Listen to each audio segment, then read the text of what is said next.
Sandy turned the steering wheel of the little Kia to the left, narrowly missing a small pickup truck that began to pull away from a stop sign on the right. She shook her head to clear it. For some reason, she felt strange, like she couldn't concentrate. Even worse, her stomach was rumbling, as if she was going to be sick. Home. She desperately needs to get home where she will be safe. All she could think about was that she had to beat Jack to get home. She had to. Glancing at the clock on the dashboard, she saw that it was barely past 5 in the evening. Jack usually walked through the door within 20 minutes. She pressed the pedal even harder, the little motor responding as she flew past the next traffic light and turned yellow. Going into the final turn, the tires squealed in protest as she quickly turned right into their driveway, slamming on the brakes to stop before she rammed the garage door. Realizing that she had gone too far for Jack to drive his huge Dodge pickup into the garage, she put the car in reverse and pulled it out onto the street. And then I saw that I drove out right in front of Old Man Henry, their neighbor, who was also driving down the street. He slammed on the brakes of the incredible bright red 1956 Ford he was driving. She saw the stunned expression on his face for a moment, and then quickly backed up, moving the small car even further away. She was glad she didn't crash into him. Henry loved this old car, spending hours polishing it until it seemed wet, even when it was actually dry. "Sorry," she exclaimed, waving her hand before running into the house. Henry shook his head, waved back, and then headed further down the street. She thought that she would come to him later, take the cookies she had baked, and apologize. She knew he loved him, and Henry was such a sweet old man. Often, when he was mowing his lawn, he would go down to their house and mow their lawn. If a switch didn't work, he was always there to fix it for her. He treated her like the daughter he never had. Many times Henry came to her, sat next to her on the porch, and just talked while drinking tea. She loved the long, funny stories he told about his years in the Navy. Henry was well into his 70s and full of stories. It was incredibly nice to think about it at a time like this. Wiping away her tears, she tried to pull herself together and went into the house. Sandy ran up the steps to their bedroom, threw her purse on the bed, and took off her outerwear. "Oh my God," she thought, as she saw the obvious marks of what she had done on her plain white cotton underwear. She stuffed them into the bottom of a nearby trash can, then pulled out some folded newspapers and pressed them tightly against her clothes. In the shower, she only spent a couple of minutes lathering herself up and rinsing off the water, which was so hot it was scalding, and she sobbed again as she washed herself, seeing more evidence pour out of her. She was pulling on her blouse when she heard Jack's truck. It was impossible not to notice this huge diesel engine with a huge exhaust system. She walked downstairs into the kitchen and set the pans on the counter just as she heard the top garage door open. "Hi, dear." Jack walked up the steps from the garage and into the kitchen. He walked over and hugged her from behind, as he always did, and then kissed her neck. Sandy froze for a moment. Is it clean enough? Would Jack smell it and recognize it? "Would you like something special for dinner, Jack?" she asked, trying to hide the sudden panic that spread through her body. "Cook whatever you want, baby," he replied, heading into the living room to read the newspaper. Newspaper! The newspaper was in the yard. She always brought it into the house and put it on her husband's armrest. "Where's the newspaper, baby?" he asked. "It should be outside. I probably forgot it." "I'll go get her now," she responded. "Relax, I'll find it. The damned boy must have thrown her into the bushes again," he grumbled, went out and returned a few seconds later. "She was lying right there on the porch," he said, more to himself than to anyone. Dinner went well, but Sandy's mind was in turmoil. Jack, as always, ate a lot and complimented her often, although the meal consisted of canned corn and leftover meatloaf, which she dressed with fresh onions and a few sliced mushrooms, and a salad, which she quickly prepared and dressed with apple cider vinegar, which he liked. She felt a flash of pleasure as he used a piece of bread to scoop up the remainder of the simple butter sauce she'd made to drizzle over the meatloaf.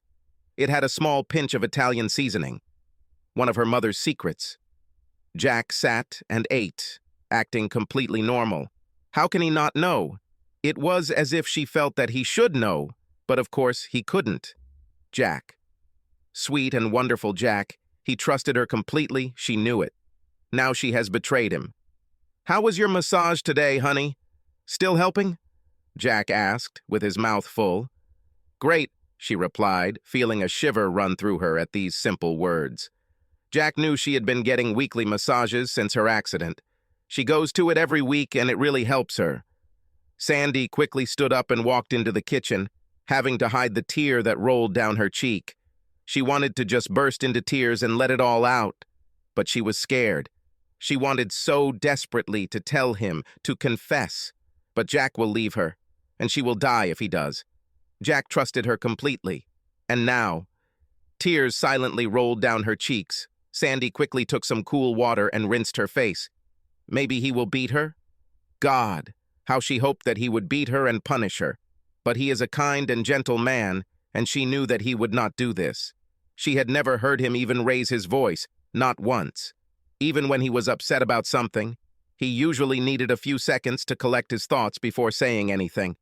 A large man, weighing over 110 kilograms, Jack somehow attracted more attention when he was like that. His calm voice took on an intensity that no one could ignore. The rest of the time, he had a permanent one-sided grin, as if he was always up to something. He often joked with her, making her laugh, which was part of what Sandy loved about her man. Finally, pulling herself together, she brought Jack tea. After dinner, he always liked tea. He always pulled the tea bag up and down by the string until the drink was cool enough to take a sip. Then he carefully squeezed the bag and put it on the saucer. "You look a little tired, dear. Was it a busy day?" he asked, smiling. She almost spilled the beans, but instead simply said that maybe she could use a nap. Later, as they were getting ready for bed, Jack hugged her from behind, his hands coming up to caress her rib cage just below her very full breasts. It was a sign she knew very well, but couldn't, not yet. As if doing this now, after what she had done just a few hours ago, would be an even worse betrayal. "I'm very tired, honey," she told him. "No problem, baby. Love you." Jack stroked her stomach, touched her neck with his lips, and went to bed. It all started when Sandy slipped in a convenience store. All she needed was 2 liters of milk. She was just making potatoes and scallops when it ran out. She could have just put them in the oven, and they would have been fine. But she wanted them to be perfect. Sandy always wanted everything to be perfect for Jack. She usually went into town to the big store, but it was miles away and the little corner store was only a few blocks away. She parked, walked into the store, grabbed the milk, and was starting to walk up to the counter when her feet slipped out from under her. There was a refrigerator in which ice cream was stored, and the drain from it was clogged. Water flowed across the floor, almost invisible against the background of the white tiles. When she came to, several people gathered around her. Sandy had absolutely no idea what had happened. Her head was pounding with pain. "Are you okay?" someone asked. "I am fine." She sat up, then her head started spinning, and she fell back. Once again, Sandy woke up in the ambulance. A young man was looking down at her as he attached wires and other objects to her upper body. The other man pressed his fingers against her side, as if groping for something. In shock, she realized that she was stripped to the waist, with unknown men with her, but they quickly finished and covered her with a blanket. The rest was a blur. It seemed like there were too many people in the hospital room. She felt a tug and realized that the nurse was cutting off the remnants of her clothes. She was grateful when the woman quickly pulled the sheet over her. A young man dressed all in white came in and inserted a catheter into her. She knew it and was embarrassed, but she felt dizzy and there was nothing she could do about it. She tried to move, to bend, but her right leg would not obey. "Please try not to move," someone said. The man quickly left, replaced by an elderly female nurse who looked at her and said something that she could not understand. "My head, it hurts so much," she complained. An older man in a white coat said something to another nurse, and moments later she felt a prick in her arm. The last thing she remembered was the flashing of faces as she was rolled down a long corridor. When she woke up again, Jack was next to her. There was a worried expression on his face. He held her hand, and now she knew everything would be okay. 4 days passed before Sandy was allowed to go home. For the first day or two, she saw one unfamiliar face after another. Then everything became quiet for a long time. Luckily, a female nurse came and removed the catheter. She didn't like it as it felt like she had just wet herself. A CT scan showed a small blood vessel in her head was bleeding, but it quickly went away on its own. She also had a broken rib, which hurt like hell, and a sprained ligament in her back. For some reason, she couldn't walk without a crutch. Her right leg couldn't support her weight. When she slipped and fell, her right leg gave way under her and something happened. Her right thigh was so swollen that she could not fasten her pants. Jack was upset that she was hurt and went to talk to the store employees, but they refused to discuss anything and referred him to their insurance agent. The little store did everything it could to try to make it seem like Sandy was to blame for her carelessness. This was a mistake. Then another insurance agent came to the house. He told them that since Sandy was just a housewife, she had no income, so there were no financial problems, only medical ones. "Sign here," the man said, handing her a stack of papers. Jack stood up and showed the man the door, calmly telling him that they would contact him. Furious, Jack hired a lawyer for her. The man was known to be violent, and he quickly obtained a copy of the store's surveillance footage, which clearly showed what had happened. All medical bills were paid first by their own policy, but how an overnight stay in the emergency room, a 3-day hospital stay, and 1 ambulance ride could cost nearly $50,000 was surprising. Neither Sandy nor Jack had any experience in these types of cases, but the lawyer certainly did. The lawyer insisted that Sandy undergo physical therapy because her back and hip were in terrible pain, and she still had difficulty walking. The older woman at the clinic was named Kathleen. She was gentle and made her do exercises to strengthen her muscles. She also did some hip and back rubs, which actually seemed to help. Over the years, Sandy gained some weight, but a side effect of the therapy was that her body quickly lost weight. The fact that the food seemed to have no taste quickly contributed to weight loss. The small store's insurance company finally agreed to cover the therapy because it was clear they were responsible, although they now claimed Sandy was half to blame for being careless. The only one who noticed any real changes was Jack. There were some things Sandy simply didn't remember, like the first time she got into a small Kia with a manual transmission and then tried to drive it as if it were an automatic. She drove it all the way to the store and back in low gear, plus stopped the engine with the brakes when she stopped.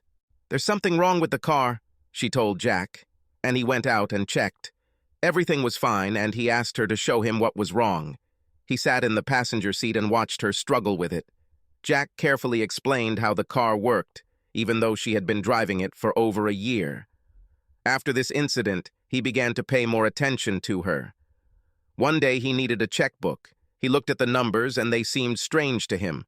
The total amount was almost $1,000 short.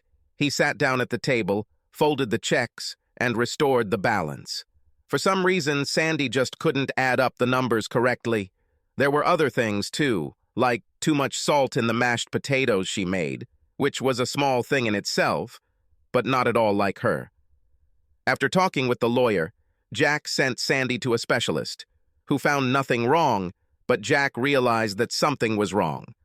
"Blood outside the human brain is toxic. There's a lot we don't know," the doctor told him. "What do we do?" Jack asked the doctor. "Let's wait. Sometimes these things correct themselves," the man told him.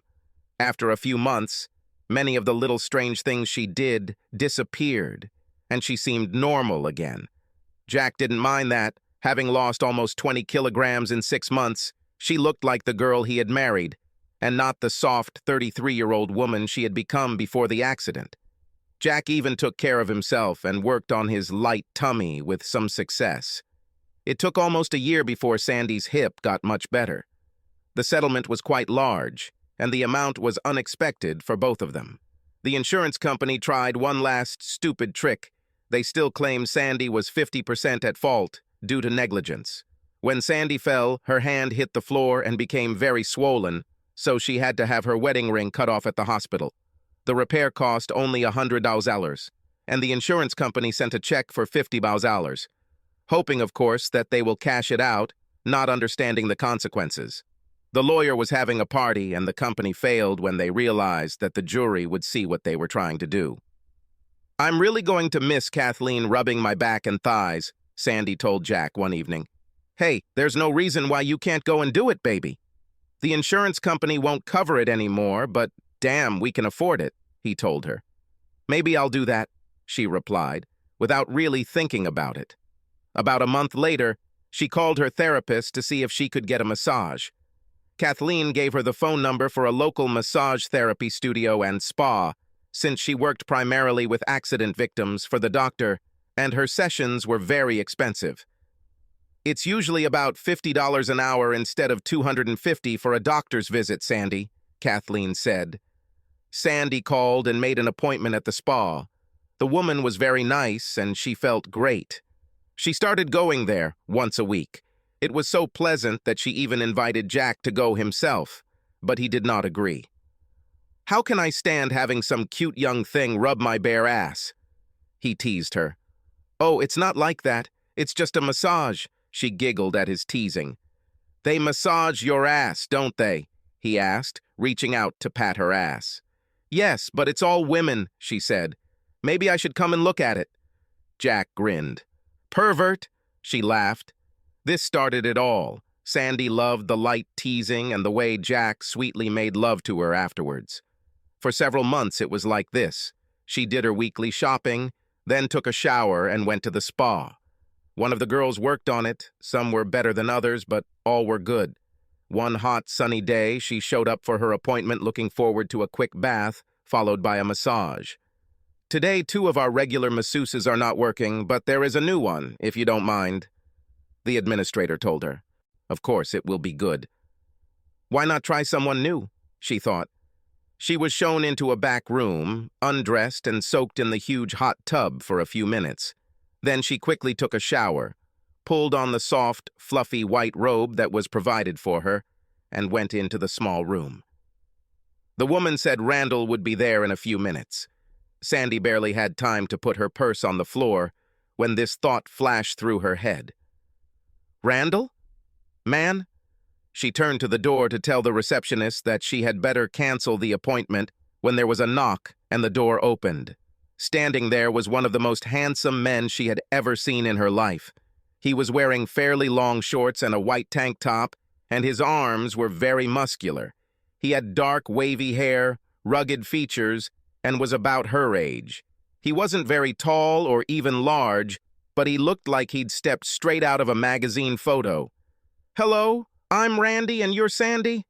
God, we won't have any trouble remembering each other's names, right?" He gave her a disarming smile. I don't think... I've never..." Sandy stuttered, feeling herself blush. "You don't have any prejudices because I'm a man, do you?" He grinned again. He looked so relaxed and at ease. Well, no, of course not," she answered, pulling her robe tighter around her. "Fine. Come on, undress to a level that is comfortable for you. Here's a sheet to cover you up. I'll be back in a few minutes." He left, and she stood there, not knowing what to do. He is a professional, and this is just a massage, she thought to herself. Sandy quickly pulled on her bra and big white panties and lay down on the table, as she had done many times before, pulling the sheet securely over herself. Usually with female therapists, she would undress completely, but this is a man. She really wanted to just go home, but she was embarrassed to say anything for fear of seeming stupid. The receptionist acted like everything was fine, so maybe it was. Randy barely managed to keep a straight face when he saw this client. The robe did not hide the fact that she had beautiful breasts. Finally, some hot stuff. He was tired of old women and fat men. After a dozen such clients, he was ready to give up everything and return to freelancing. But he needed money. He immediately picked up on her doubts about having a man working on her and went into his most charming manner to relax her. Basic shyness was key. She found it difficult to say no. While working at the spa, he received 4 to 6 clients each day, but in his home office, 2 was considered a good day. Sometimes there were several days in a row when they didn't call him at all. When working on a voluntary basis, one homosexual after another became a real problem. It brought in a few extra bucks, and he didn't mind jerking off to them, but he preferred women, especially housewives. He had already knocked a couple of them onto his back in the past. Some of them were very easy, but some he had to tinker with. Of course, he could easily pick up a girl in a bar if he wanted, but seducing an old lady from some idiot was much more interesting. When he worked in his home office, which was just a spare bedroom, women almost never called him, except for a few older married women who wanted to be fucked. But even these were few, so he decided to try the spa. The bad part of the spa was that it needed to be very careful. The owners would not tolerate any disturbances. Yeah. Finally, a chick. He thought this one might be fun. If he builds up the pace long and slowly, it will only be a matter of time. Randy had patience. The massage session went well, and Randy was completely respectful. Sandy kept waiting for him to say something, do something, maybe try to peek, but he didn't. She was sure he hadn't even glanced at her underwear, except maybe her bra straps. His hands came to its edge, but never touched it. He also found a spot on her right thigh, so he carefully pulled the cover back, gently folding it down to the edge of the waistband of her underwear. This part was wonderful, starting with mild pain and ending with relaxation. She noticed that he was much stronger in his work, stopping right on the edge of pain with every movement of his wrist. This session was amazing. Randall was as good at his job as any of the women at the spa, and she really liked the former pressure. However, he was a very handsome man, and that made her a little uncomfortable. So she went back to having a woman work with her next time. At that reception, she caught a glimpse of him, talking to an elderly lady in the lobby with whom he had apparently just finished. "Hi, Sandy." He looked at her and smiled.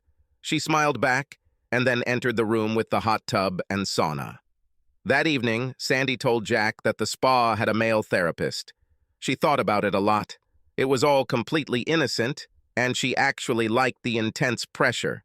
She, of course, did not want to hide anything from Jack, although she was sure that he would not be upset. "Oh, really? I hope he's cute, baby?" Jack teased her. "Yes, probably. A couple of weeks ago, I received one session from him because the girls were on sick leave. But I returned to having the girls deal with me." "Is it true? Why only once? Didn't you like his work?" Jack rustled the newspaper, not paying much attention to it.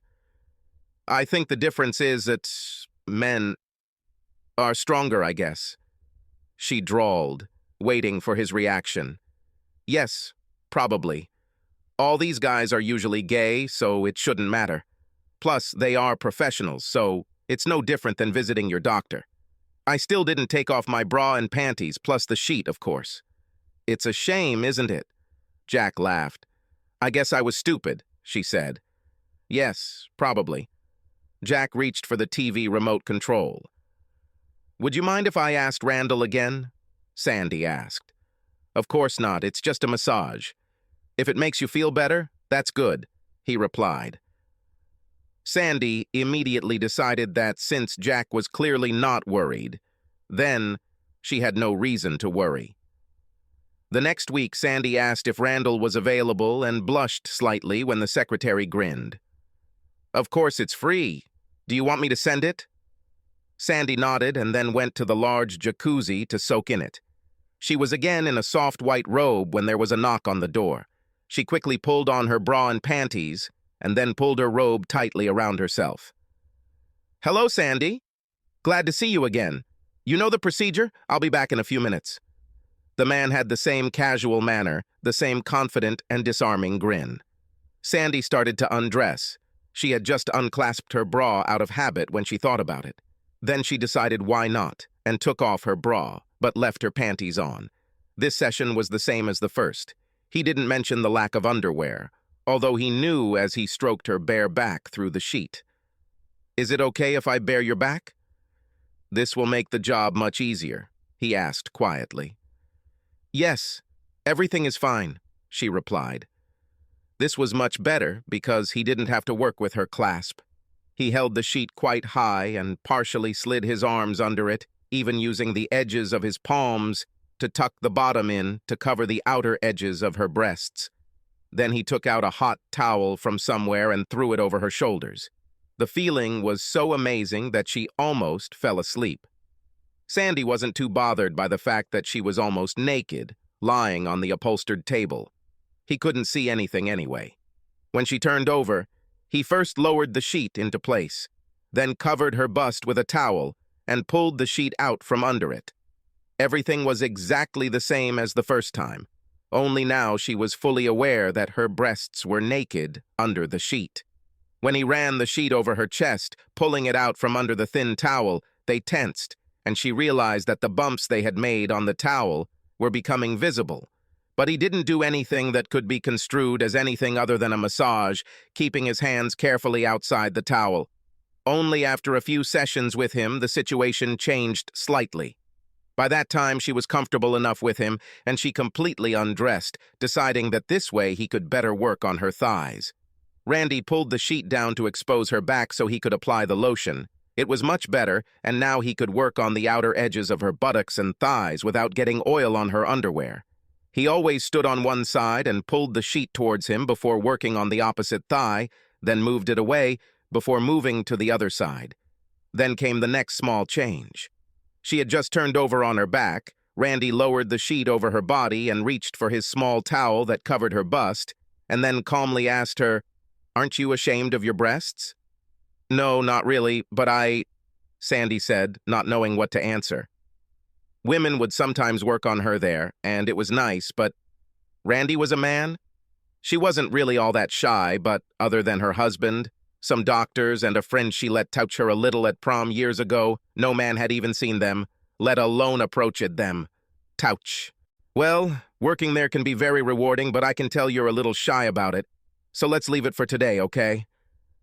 I don't want to make you feel uncomfortable. You'll just let me know if you decide you're happy with that part." Sandy didn't answer, so Randy draped the towel over her upper body again and pulled the sheet out from under it. He carefully ended the session. She felt wonderful again. The stiffness she still felt in her hip was gone again, and she knew it would last for a few days. Randall became Sandy's regular therapist, and she really enjoyed his work. Throughout the sessions, he remained completely professional, without giving away anything, so she felt that over time she became more and more comfortable with his touch. Sandy began to think that he was not the same orientation as Jack had suggested, so there was no reason to worry about anything sensual. It even occurred to her to ask him about it, but she couldn't find the words and didn't want to offend him. One night after dinner, she asked Jack what he thought about letting a therapist work on her bust. "You said women do that, didn't you?" he asked her. "Yes, sometimes, but I wanted to make sure you wouldn't get upset." "Why should I be upset? He's gay, isn't he? So what's the problem? Even if that's not the case, he's a professional and this is his job. So if it doesn't bother you, go ahead." "Yes, I think so." "I guess I'm just stupid," she replied. "Has he ever said or done anything?" asked Jack. "No, all he talks about is muscles and how to keep my body healthy." "It drives me crazy," Jack shrugged. "Today you can treat my bust if you don't mind," she blurted out during the next session, after he made her turn over. She mentally said the words at least a dozen different ways, but everything she could think of sounded stupid, so she finally just said them. These were exactly the words Randy had been waiting for.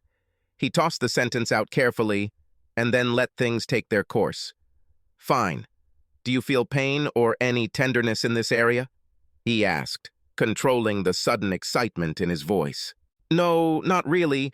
Just where the straps of my bra are rubbing against me."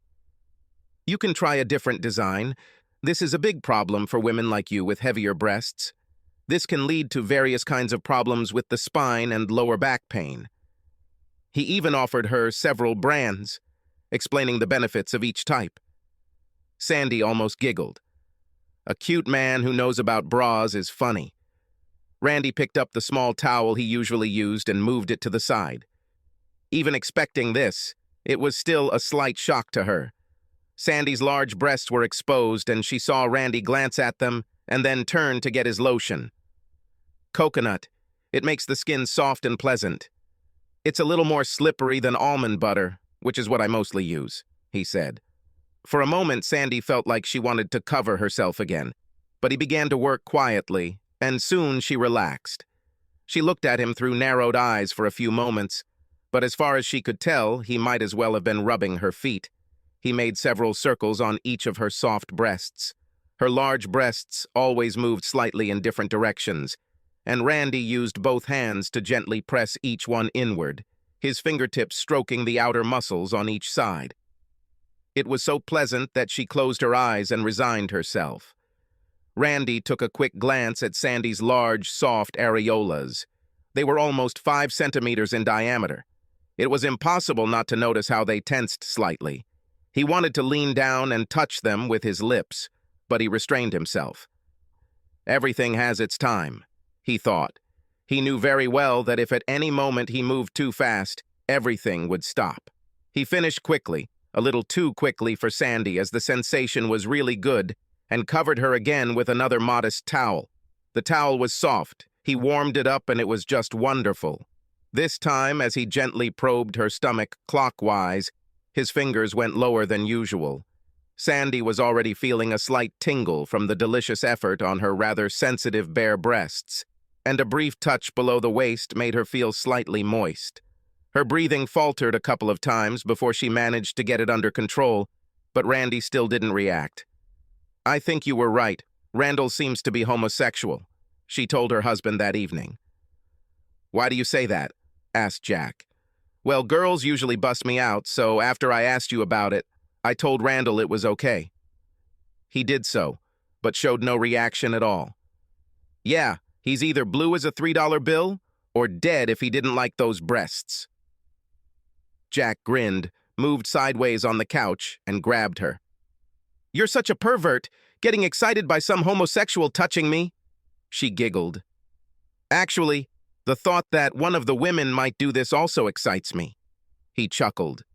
Sandy knew full well that Jack had a not-so-secret fantasy of watching 2 women together.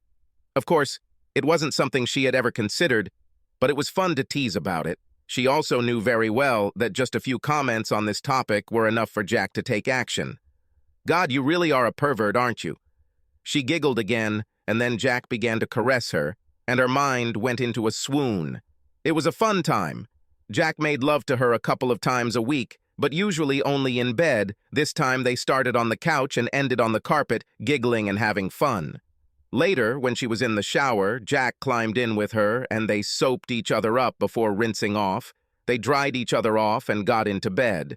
She also slept, wrapped in his arms, feeling so safe and warm that she slept more soundly than she had in a long time. "Maybe I should let gay men touch my breasts more often if I give you the reaction I did last night," she teased Jack at breakfast. She also let her dressing gown fall open so he could look at her. She still felt sexy, but it was time for Jack to go to work. Jack just laughed. "It's probably more interesting to let women tease you than some cutesy guy," he said again with a wide grin. Sandy didn't answer. She didn't see the point in mentioning that while Randy might be gay, he was still a very nice man. There was no harm in not mentioning that. Even as a homosexual, there was something about the way he touched her that made her think about sex with her husband. She always loved being with him. These moments were the high point, and lately they had become more frequent. Sandy even began walking around the house in her braless, noticing that his gaze returned to her whenever she moved. Now that her body was back to the shape it was in when she was barely 20 years old, Sandy felt more feminine and alive than before. Sandy looked forward to her weekly sessions with Randy. Now he pulled back the sheet and rubbed her bottom, feeling the folds of her round ass and the back of her leg with his fingertips. The first couple of times he did this, she tensed, but his fingers went no further, and she relaxed. These moments were delightful, small jolts of excitement running through her. She felt a little guilty for allowing herself to do this, but it felt so good. Randy pulled the sheet up with one hand and tucked it over the edge with the other, exposing her buttocks in turn. Everything was moderately obscene, but at the same time, innocent. As she lay on her back, he sat on the edge of the table, carefully placed the sheet between her legs, and then stroked her inner thighs while holding her knee. She felt the outer edge of her leg rest against his for support. The first time he did this, she felt very naked, but he carefully pulled the sheet into place, draping it around her buttocks so it wouldn't slide off. The first couple of times he also stopped almost halfway to her thighs. She knew that as he adjusted the sheet, he probably glanced briefly at her legs, but it was impossible to avoid it. It didn't matter since he wasn't even looking, so after a few sessions, she got used to it. She had lost basic modesty because he never did anything out of the ordinary. When he stroked her thigh higher, Sandy did not protest. Then, when the edge of his palm lightly touched the sheet covering her loins, she said nothing. Some of his actions went a little further than she expected, especially the part where he stroked the inside of her legs in long, delicious strokes, but she found that she enjoyed the sensation. "I can feel your body becoming more flexible," he said, stretching her leg upward, causing her to take a deep breath and then exhale. He did it gently and slowly, his hands turning so that he could use his fingertips to make small, soft circles quite high on her hips.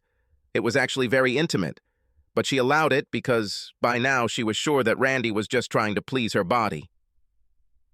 The sensation was so sensual that Sandy felt that she was very close to the peak of pleasure.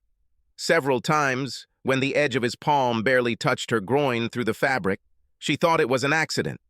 Now he also allowed his hands to briefly move to her areolas after massaging her breasts, causing a flash of sensation each time. Sandy often watched Randy.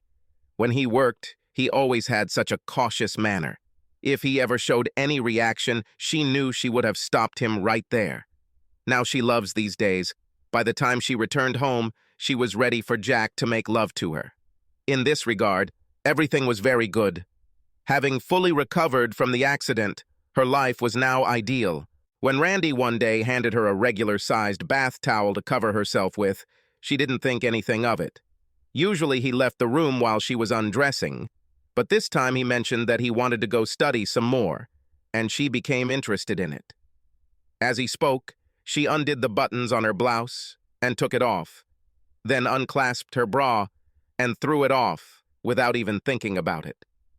For a moment she realized what she had done, and now stood half-naked in the room with him, but he did not show that he noticed. Then he said that he would be right back and left, so she undressed completely and lay down on the table, throwing a bath towel over her back.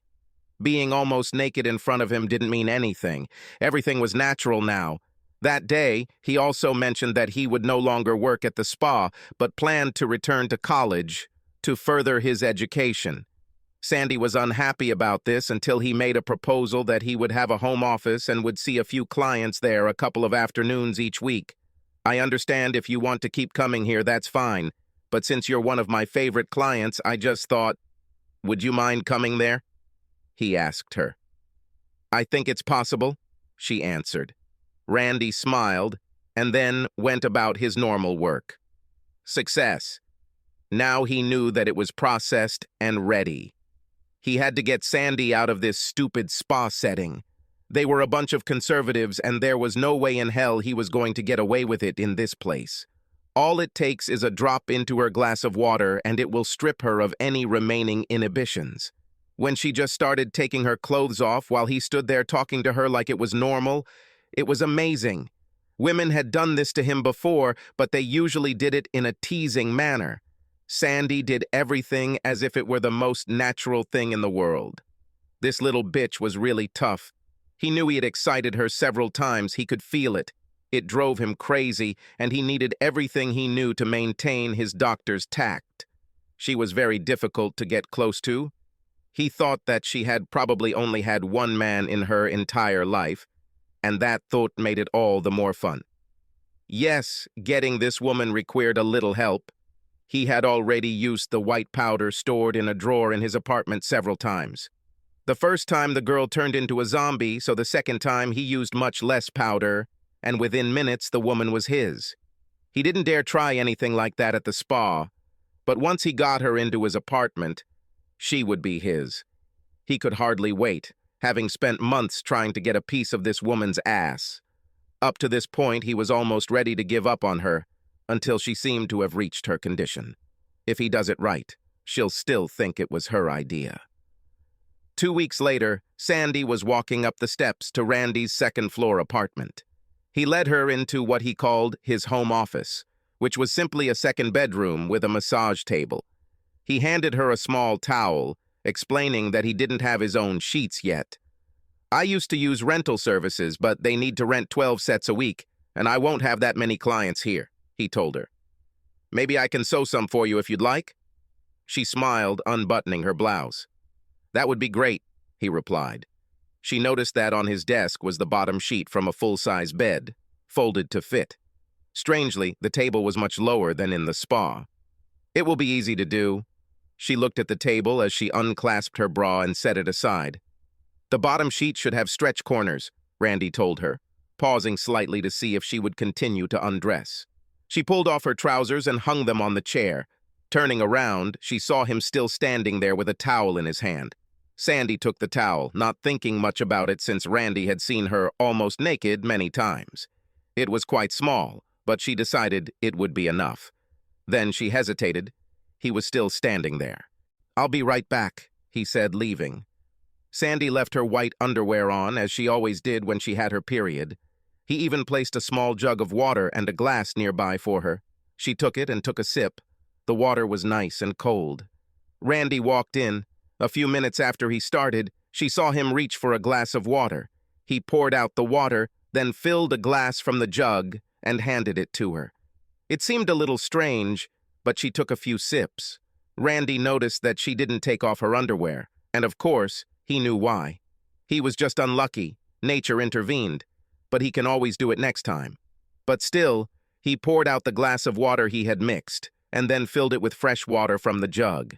The session went fine, except that lying on her back made her feel a little more naked than usual, as he sat and moved her knee to the side for long strokes along her inner thigh. The towel he gave her was just a fairly large washcloth. He never touched her groin or even came close to it. He never did that when she was having these days. Sandy paid and went home, feeling great as always. That evening, I told Jack that Randall was going back to college to get more education and had moved into a home office, but he wasn't bothered. "As long as you feel comfortable and his work helps you, everything is fine," Jack told her. During the next session, Randy worked on her breasts longer than usual. He had already gone so far as to caress her breasts with both hands. Sandy liked this part. This time, he even gently rolled the very tips of her breasts with his fingers, sending jolts of pleasure through her body. But he quickly stopped before she could say anything. Sandy knew that this was probably too much, but she felt so good that she remained silent. He offered her a drink of water. She sat down and drank a couple of sips. It was nice of him. For a moment, she felt discomfort as she did not have a sheet to press against her upper body, but he was busy with his oils and did not even look in her direction. "You need more than just a sip, Sandy. It's important that you stay hydrated," Randy said. She knocked over the glass and drank almost all of it, then lay back down. Randy probably just wanted to please her, and he undoubtedly succeeded. On the days when he worked on her, she felt amazingly excited. She felt a delicious but guilty pleasure from it, and took it out almost endlessly on her husband at home. Confidence. She trusted Randy. He now knew her body almost as well as her own husband. She lay back down, feeling hot and flushed. When he stood at the head of the table and cupped her face, stroking her eyelids, she felt so pleasant and warm that she almost dozed off. Then his fingers began to play with her earlobes, which always caused a sensual sensation when Jack did it. Randy had never touched her earlobes before. It was the place that always turned her on. Jack, of course, knew this, which is why he did it. But no, wait. Randy? For a few seconds, she felt slightly confused, as if she didn't know where she was.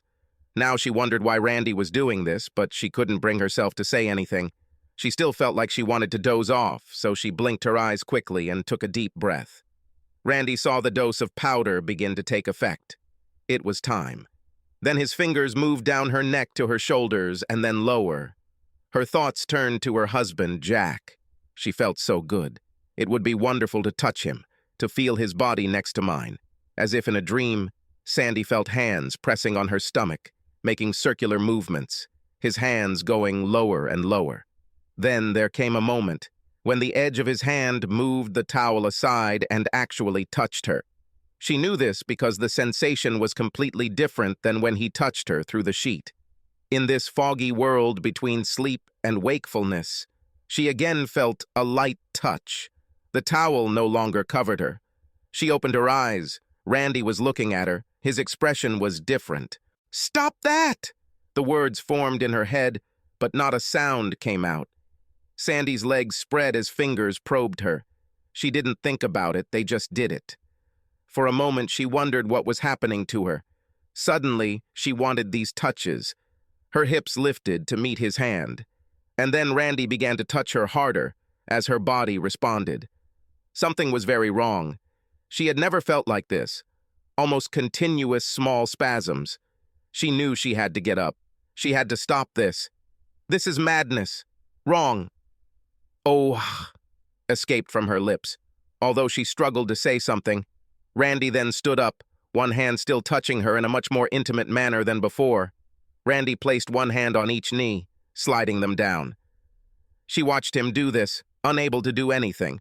She knew she should push him away when she felt it, but she couldn't help it.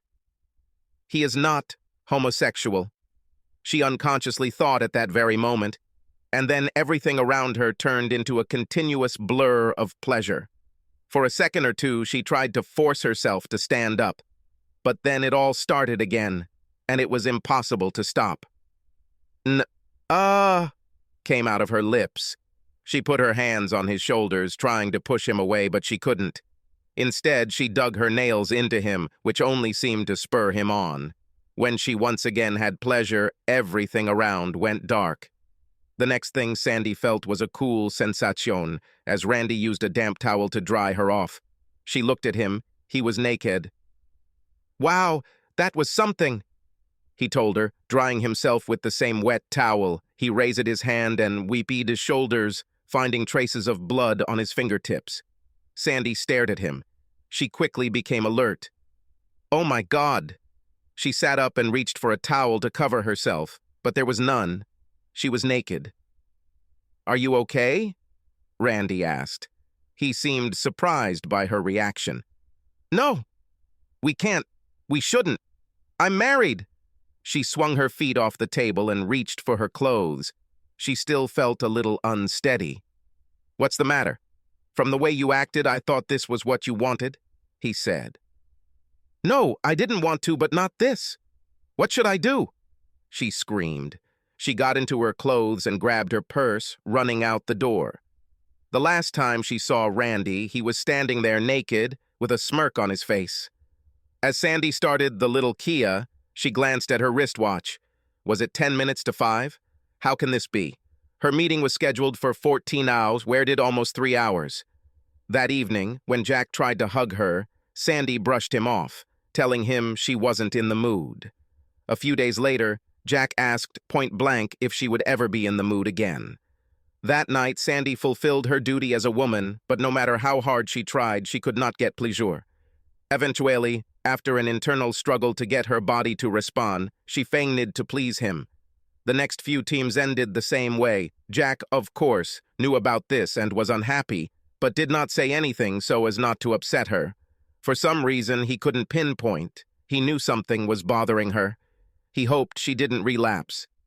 "How was your session today?" Jack asked over dinner about 3 weeks later.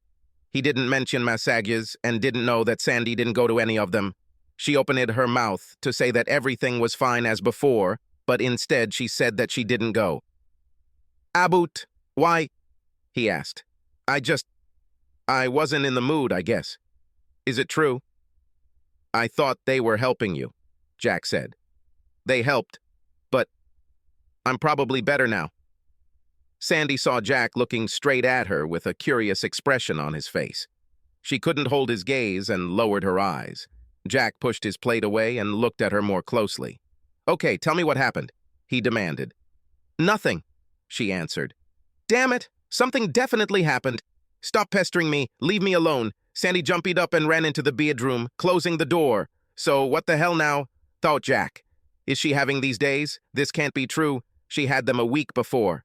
Changes in life hormones? She's only 34, maybe, but hardly. He had no idea, but he knew his wife well enough to leave her alone until she was ready. He thought to himself that maybe she should go see that specialist, that primary doctor, again. Finally, after a long time, he stood up and went to the door, only to find it locked. This was a surprise. Expensive? Why is the door locked? He asked, receiving no answer. The thought crossed his mind to simply knock down the door, but in her fragile state of mind, that would only make the situation worse. As he listened, he heard her quietly crying. For the first time in their entire married life, Jack slept on the sofa that night. The next morning, she was up and cooking breakfast, acting almost normal. He waited for her to say something, to explain, but she didn't. He leaned in to kiss her before leaving for work. She grabbed him and held him, as if trying to stop him from leaving. Finally, she let him go. Jack looked at her and did not understand anything, but knew that something was definitely wrong with her. I'll call the doctor today, he told her. She just nodded. That morning, Sandy went to trim her rose bushes, her mind full of worry. She needed something to keep her hands busy. She didn't know what to do or what to tell Jack, and while all this was swirling around in her head, she was careless and cut her finger on one of the sharp thorns. She was sucking blood from her finger when old Henry approached it. Hello, Sandy. What's wrong with you? Did you cut yourself? Let me see. She held out her hand. The cut was tiny, but it was bleeding profusely. I'll be right back, Henry told her, and a few minutes later, he returned with a tube of ointment and a bandage. In a couple of minutes, he repaired the minor damage. Can I talk to you? Sandy asked. Certainly. Come, we can sit on my porch. Henry noticed the worry on her face. 70 years of life had taught him a lot, and he could easily understand that Sandy was upset. He brought 2 cups of coffee and sat at the table while Sandy stuttered through the whole story. I see, he told her softly when she finally fell silent. Was there a reason? Was there something missing in your life, or was it just anxiety? Henry asked. No, I never even thought about doing this. I do not know what happened. I didn't want this, but I couldn't stop him. So, he forced you, raped you? Henry asked. No. It was as if I had no way of not letting him, she cried. Are you saying that you felt drowsy and then lost control? Did this person drug you? Maybe give you something? No. I don't know how he... Sandy remembered Randy giving her water to drink. This was before. She usually drank water after. What's the matter? Henry asked. Water. He gave me a glass of water. Usually I just take a sip, but then he said it was important to stay hydrated. Henry's face darkened. There's no way to prove this now. I guess if you tell Jack it'll sound like an excuse, Henry muttered. What should I do? I just can't tell Jack, she groaned. That's why you almost ran me over the other day, isn't it? He asked. Yes. Well, I know one thing about relationships. Once you start keeping secrets from each other, it doesn't take long before you start fighting, Henry told her. We're already quarreling, a little bit. I can't tell you what to do, but if it were me, I'd just lay it all out on the table, tell the truth, and take the blows that come my way. Jack will leave me. I know him. I can't live without him. I just don't know what to do. She burst into tears again. Maybe he'll quit, maybe he won't. But if you continue in the same spirit, it won't get better, but in another case you may have a chance. Your husband is a damn strong man, and he loves you, you know. Yes, I know. I love him too, and I don't want to hurt him, Sandy said. You already did it, darling. He just doesn't know about it yet. Henry patted her hand. Sandy went home soon after. She sat quietly in her chair and thought. The last words spoken by old man Henry stuck in her head. You've already done it, honey. He just doesn't know about it yet. Finally, she entered the house. took out her suitcase and packed her clothes. Then she got into her Kia and drove to the bank, withdrawing $250. She left the rest. She returned home and sat down to wait. Jack walked through the garage door. Sandy wasn't in the kitchen. He found her sitting in a chair in the living room, her hands folded in her lap. She was clearly crying. He immediately noticed a suitcase standing on the floor next to her chair. "What's happened?" he asked her. "Please sit down, Jack," Sandy told him. Jack sat down. "I want you not to say a word until I'm done, and then you can do whatever you want to me, okay?" Jack nodded. Sandy started from the beginning, explaining how she felt after the accident. Then she went on to a long story about how, over the course of many months, one thing follows another, how she relaxed, as if some things had become normal. Jack's expression changed from surprise to anger, but he remained silent until she finished. "How could you do this? Did you actually let this guy make love to you?" Jack said quietly through clenched teeth after Sandy fell silent. "Yes, it happened. I do not know why. I don't know how it happened, but for some reason I couldn't stop it. Jack, forgive me. Nothing like this will ever happen again." She burst into sobs. "So I'm not good enough for you, huh?" Jack stood up with a stone face. "Oh God, no, it's not like that. I love you more than anything in the world," Sandy cried. "Doesn't that idiot know you're married?" "He knows," Sandy said categorically. "I think I need to go see this guy." Jack just stood and calmly looked at her. Sandy was surprised. His reaction was not at all what she expected. She thought he would just kick her out. But he seemed to be calm. "Maybe everything will be fine in the end," she thought, and began to get up. "Can you forgive me, honey? Please?" she asked. "So, where are you going to go?" Jack asked, his face expressionless. "I don't know," Sandy answered. Defeated, she sat back down. There was no convincing Jack when he made his decision, and she knew it very well. "Well, good luck to you," Jack told her. She looked at him for several long seconds. Then he turned and walked away. Sandy's world came crashing down, and she grabbed her suitcase and walked out the door. There was nothing more to say. Her life was ruined. It was all over. She lost her man. Almost 2 months passed when Randall's phone rang. "Yes, I work with men too," Randy said when the male voice on the phone asked about it. He made an appointment for the afternoon, glad to have another client. Business was slow, and his rent was due soon. After lunch, he answered the knock, glad that his client was not a fat man or an old cow. He's a big guy, but at least he's in shape and looks clean. "Hello? I'm Randall. Come in." He held the door open as a large man entered and looked around. Showing him the massage room, he explained how to prepare. "You can be completely naked if you want. I am very liberal in my work." Randall grinned at the man, and then left the room. The man was some kind of cold dude. He didn't change his facial expression. "Ready?" the man answered when he knocked a few minutes later. Randall opened the door and felt instantly drawn into the room. The big man was fully dressed. He turned and locked the door. It was a shock. "What's happening?" "I don't have money," Randy asked fearfully. "Do you remember Sandy? Know her? She is my wife." Randall's eyes lit up in surprise.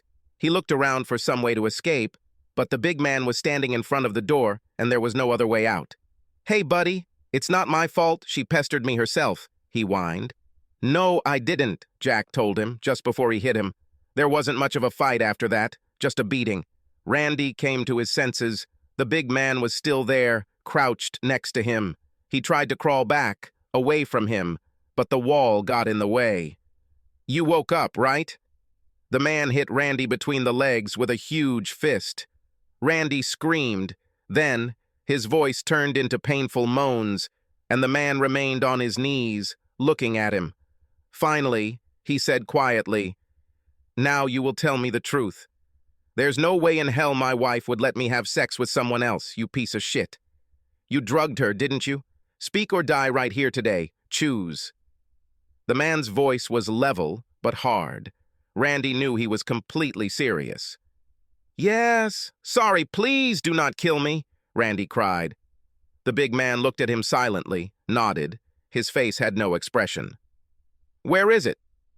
"In the top drawer," Randy told him without hesitation. He was terrified. His body was shaking. He was almost sure that this man intended to kill him. "Don't move, motherfucker," the man said, standing up. Jack walked over and opened the box. He took out a bag of white powder, opened it, and poured it into the toilet. Then he went back out and squatted down again. "Just so you know, asshole, your next client who walks through the door might be someone I know, okay? Some of my friends are not nearly as nice and polite as I am." An evil grin crossed his face. "Perhaps it would be better if you choose another city, maybe further than a week's drive away. And the next time you even think about another man's woman, remember this." The big man grinned and then punched him one last time. When Randy came to, the big man was still standing at the door. His face still had no expression. He looked at the pile of rubble that was the massage table. "You have an hour, after which I'll be back. And go ahead, call the police if you want, I don't care. But if you do this, they will eventually let me go, and next time I will use my rifle, and you will not know when it will fire." The man walked out the door, leaving it open. Randy struggled to his feet, panting. He gathered his clothes, stuffing them into his suitcase. Then he couldn't lift it. His ribs hurt so much that he knew they must be broken. He felt the blood running down his leg in a trickle. Reaching to his face, he felt that his nose was 3 times larger than usual, and one eye could barely open. He opened his suitcase, grabbed his jeans and underwear, then struggled to his van and threw them into the trunk. Returning inside, he looked at his watch. 30 minutes had passed. He knew he had to get out of there. The man said he would return. Randy managed to walk down the steps to his old van. He started the engine, put it in gear, and drove away. He didn't notice the huge pickup truck following him into the city limits, where it pulled off the road while the man behind the wheel watched the old van disappear from sight. After Jack's call, Sandy spent several hours getting herself in perfect shape. She was so excited that she was shaking. She lived in a tiny motel for 2 months, crying until there were no more tears. She left her room only to eat, and even then rarely.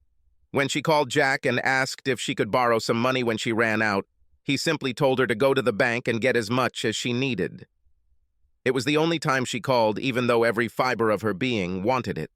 A surprise awaited her at the bank. Her name was still on the account. Sandy immediately realized that Jack must still trust her. She withdrew the $500 she needed and kept the rest. This gave her some hope, but she still waited every evening for his call. He called only once, 2 days after she moved. He scheduled her for a blood test. He told her where and when to go, and she obeyed without hesitation. The phone never rang again. Until this time. "Mine are clean, and so are yours, Sandy." "Lucky, I guess, under the circumstances," Jack told her. When he asked if she wanted to go do something with him, she replied that, of course, she did. Over the next few hours, she put on and took off all her outfits, washed herself several times, and spent an hour applying makeup. Looking at herself naked in the mirror, she realized that she had become thin. Even her breasts had shrunk. Finally, she settled on her blue dress, which she had not worn for many years. She didn't put on a bra. It was still hanging on her. "I want you to do only what I tell you, understand?" Jack told her. She had never known him to be like this, to speak to her in a tone she had never heard from him. "Yes, I'll do it," she answered meekly. Jack looked very good when he arrived, but she immediately noticed his hands. The backs of both were bandaged. "What's happened?" she asked. "Fell," he told her. Sandy realized that this was not so, but did not ask anything more. She was surprised when Jack stopped in front of the spa she usually went to.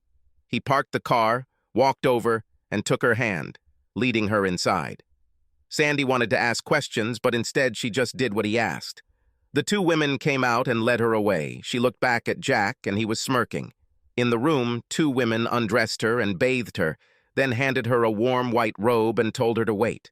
A moment later, one of them returned with a large bowl of hot, soapy water and a safety razor. Jack walked in, and she saw his hair was damp and he was wearing one of the spa's white robes. She realized that he was taking a bath in another sauna. He made her lie down, then removed her robe. She looked up at him and saw that he was looking at her naked body, as he often did before. "What are you doing?" she asked him. "I'm going to shave you, and when it grows back, you'll be mine again." Sandy burst into tears. "Sorry, Jack. I don't know what happened. I'll never—" "Shut up," Jack told her firmly, pushing her onto her back. Taking a bowl of soapy water, he lathered her up, then took a razor and gave her a thorough shave. Sandy lay there and looked at him in surprise. For some reason, this simple act was the most erotic thing she had ever done to herself. "Here," he said when he finished. It occurred to him that maybe he should have thought about this sooner. She actually was impressive. It took all his willpower not to reach out to her. Sandy expected him to make love to her, but instead he put her robe back on and walked to the door. He opened it and said something, and two women entered the room. Sandy knew both of them and had worked with her in the past. They had portable tables, and as soon as they were set up next to each other at a distance of a couple of meters from each other, they left the room. Jack took Sandy's robe, laid her face down on the table, then covered her with the sheet. He quickly took off his own robe and sat on another table, pulling the sheet over himself. With wide smiles, both women entered and got to work. Sandy lay there all this time and looked at Jack, and he looked back. The two women only worked for about 30 minutes. Then the woman working on Jack chuckled softly. "I think it's time," she said to the other woman. She, working on Sandy, looked at her and smiled. Jack was already lying on his back, and the results of their touches were very clearly visible. "Lucky girl. It's almost enough to make me want to break some rules," the older woman whispered to the other as they quietly left the room. "It's a pity that all this was hidden," the younger woman whispered in response. They both giggled as the door closed. Jack sat up, facing Sandy. She sat down facing him. "I want you to come home to me, Sandy," he told her quietly. Tears streamed down Sandy's face, and she hurriedly stood up from the table and hugged him. More than 3 hours had passed when they finally got dressed and went out into the hall. "I know I said 2 hours. How much do I owe you for the extra time?" Jack asked the women sitting in the hall. "Nothing, not a penny. Do any of you want to repeat the appointment?" the eldest of them said with a grin. "Of course, why not? She could use some work," he laughed. "Welcome back, Sandy." The other one smiled at her. They walked out holding hands to Jack's truck. He opened the door for her and kissed her. "Perhaps I don't understand something," Sandy asked. "Well, you can still get massages, but only from women, okay?" "Okay. Everything will be fine, and just so you know, I had a long talk with old Henry. He saw me sitting on the porch and came up to me, saying that we needed to talk for a long time." Jack smiled. "He said I looked like someone died. Then he said that you had already talked to him. He also mentioned that it looked like you were under the influence of drugs, so I went to find out." Jack raised his hands, showing bandages. He gave me a glass of water. "Maybe," Sandy began. "This is true. I made this idiot confess when I suggested he leave town, but you were also careless. This will not happen again." "What about Henry? This is quite a wise old man." Sandy nodded. "From now on, everything will be different. I know that in some ways you are not to blame, but in others, you are to blame. But I myself should have been more attentive," said Jack. He reached out and wrapped his arm around her shoulders, holding her tightly to him. "It's hard to tell the truth about some things, isn't it?" asked Jack. "Yes, this is true. This will never happen again. I will always tell you everything." Sandy nodded. "I am sure about that. And now, go home." "Looks like I need to feed you," Jack said. Old Henry peered out from behind the curtain at the two children sitting in their driveway. They kissed like a couple of teenagers. He chuckled to himself as he closed the curtains. Sitting down in a chair, he picked up a photograph of Millie, his late wife. If there is love, then people are able to overcome almost anything. Sometimes just a little push is enough. He noticed Jack sitting on the porch, walked up to him, and just stuck his nose in. "You want this woman, don't you, Jack?" Henry asked after their long conversation. Jack just nodded. "Well, then get up off your lazy ass and go fix the situation. Sandy belongs to you. All you have to do is go and get her," Henry told him. Apparently, Jack did just that. He remembered his own frustrations about 40 years ago. The only one who came and talked to him was Millie's grandfather. Kissing the photo, he placed it back on the table next to his chair. Subscribe to our channel so that your second chaff doesn't cheat on you, and go ahead and listen to the next story, because this story is nothing compared to the next one. If you're under 18, don't even think about listening to the next one.